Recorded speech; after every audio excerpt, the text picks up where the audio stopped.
we built the squad as well as working with them on a day-to-day basis.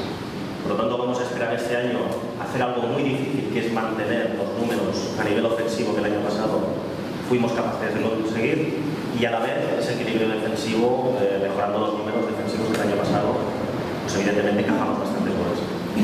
So therefore, what we're going to try and do, which is something very difficult in my opinion, is try and score as many goals and achieve the numbers that we did last season in attack, but also at the same time maintain a defensive balance, because we improved the thing was the last year we conceded a lot of goals defensively.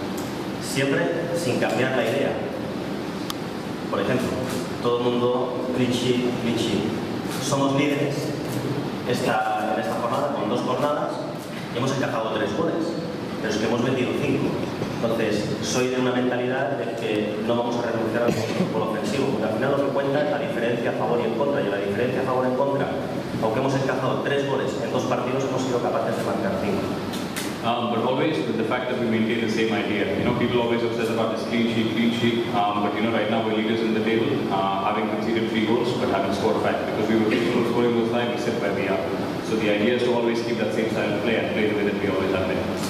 Yo creo que en el primer partido no estoy contento ni del resultado ni en ciertas fases del partido de cómo lo jugamos, porque mi sensación es que perdimos 2 puntos.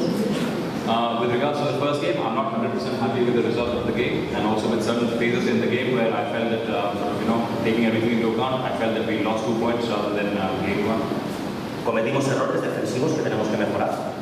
We committed defensive errors which we need to improve upon.